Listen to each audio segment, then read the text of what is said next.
Assalamualaikum dan salam Sarawakku sayang. Buletin UKAS edisi malam 18 Disember 2020 bersama saya Hafizah Munirah Mahrab. Tumpuan berita malam ini berhubung keputusan Mesyuarat Jawatankuasa Pengurusan Bencana Negeri JPBN Sarawak pada Jumaat. Bagi sambutan Hari Krismas tahun ini, sambutan hanya dibenarkan pada hari pertama sahaja.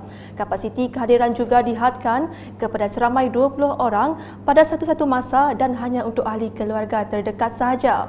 Prosedur operasi standard SOP boleh dirujuk di dalam laman rasmi Unit Hal Ehwal Agama-Agama Lain UNIFOR. Turut dimaklumkan rumah urut dan refleksologi bagi orang buta dibenarkan beroperasi mulai 21 Disember 2020. Garis panduan terperinci boleh didapati dari laman rasmi Jabatan Kebajikan Masyarakat Sarawak. Sementara itu, satu kes positif COVID-19 dikesan di Kuching melalui saringan individu balik dari kawasan berisiko iaitu Sabah. Jumlah keseluruhan kes positif kini meningkat kepada 1,085 kes. Laporan seterusnya dengan Ketua Menteri Sarawak Datuk Patinggi Dr. Abang Abdul Rahman Zohari Tun Datuk Abang Openg menerima dua kunjungan hormat di pejabatnya Wisma Bapa Malaysia pada Jumaat. Kunjungan pertama adalah daripada Naib Chancellor Kolej Universiti Teknologi Sarawak UCTS, Profesor Datuk Dr. Khairuddin Abdul Hamid. Selepas itu, Datuk Patinggi Abang Zohari menerima kunjungan hormat daripada Persatuan Agensi Penghantaran Sarawak yang diketuai oleh Menteri Pengangkutan Sarawak, Datuk Lee Kim Shin. Bercakap kepada media selepas kunjungan tersebut, Datuk Lee memberitahu kunjungan tersebut adalah bagi membincangkan dan mengemukakan cadangan bagi menambah baik perkara berkaitan penghantaran di Sarawak. Jelas beliau, kementeriannya akan melakukan kajian dan meneliti perkara yang dibangkitkan khususnya berhubung dengan barangan import dan ekspor di pelabuhan serta terminal kargo. Dalam kunjungan ke rumah, mereka telah pun ada buat cadangan dan juga membuatkan perkara berhubung dengan Kuching Port, iaitu kontainer dan sebagainya, dan juga perkara juga berhubung dengan rancangan-rancangan Sarawak akan datang dari segi forwarding, iaitu berhubung dengan kita punya kargo, dan sebagainya. Hari ini mereka hanya kemukakan, jadi kita akan kaji dan kita akan juga berbincang dengan pihak berkenaan seperti pelabuhan dan juga dengan penerbang, misalnya Malaysia Airport. Laporan berikutnya, penanaman durian Musang King bukan sahaja memberi pulangan lumayan kepada individu tetapi juga kepada Sarawak yang kini memberi tumpuan kepada penanaman buah durian secara komersial yang mendapat permintaan meluas. Menteri Muda di Jabatan Ketua Menteri Undang-Undang dan Adat Bumi Putera Sarawak, Datuk John Siki Tayai berkata, mengambil peluang itu, Kerajaan Sarawak menerusi Jabatan Pertanian menggalakkan setiap penduduk dan petani menanam durian Musang King dengan memanfaatkan tanah yang ada. Laban depan mainnya sudah menerangkan nama kita bantu, nama kita ketulung sudah di Jabatan Pertanian bagi kita. Laban kita tu dia lah komuniti sudah sebut Cik Dingon tadi sudah menjaku tadi penasihat kita pasal Musang King. Jadi selalu menyebut pasal Musang King tu subak ngagai bala kita kalau tu menjaku. Laban Musang King tu sitik durian ke amat beragam amat. Dia tu sekilo ringgit kan. Enggak kulit-kulit ya. Ditimbang antara 60 ngagai 70 ringgit sekilo. Musang King.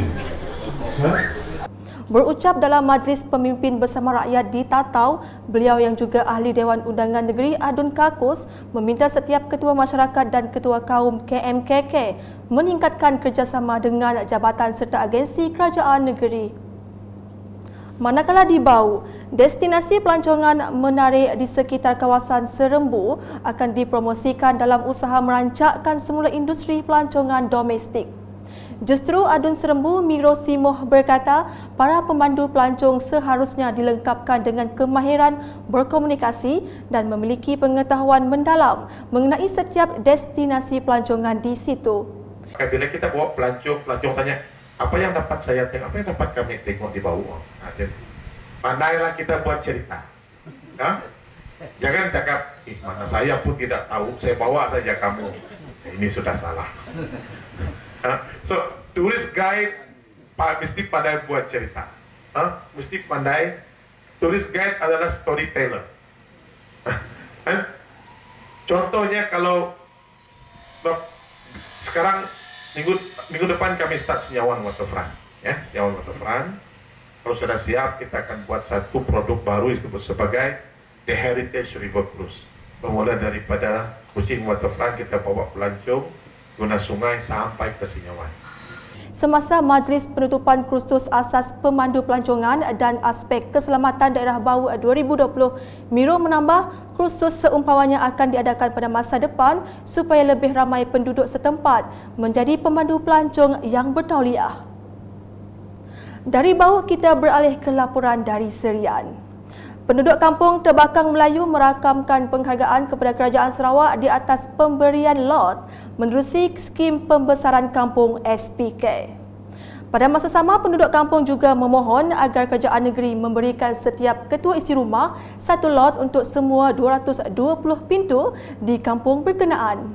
Bagi pihak ataupun kita yang berada di kampung Tebakang Melayu ini, sekali lagi mengucapkan jutaan terima kasih kepada kerajaan negeri Sarawak, kerajaan GPS atas projek ini.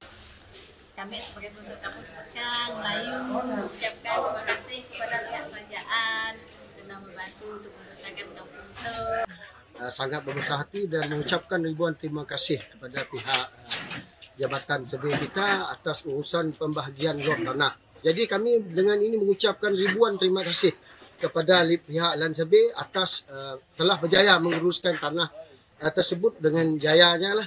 Dalam hari itu, Ahli Dewan Undangan Negeri Adun Bukit Semuja, John Ilus telah menyerahkan 200 keping borang permohonan skim lot baru kepada Ketua Kampung sebagai simbolik perasmian di Kampung Tebakang Melayu pada Khamis. Sekian edisi malam bersama saya Hafizah Munirah dan kru penerbitan. Berita lebih lanjut boleh didapati di semua platform media sosial UKAS termasuk portal ukas.sarawak.gov.my dan pastikan anda subscribe UKAS channel di YouTube. Salam UKAS.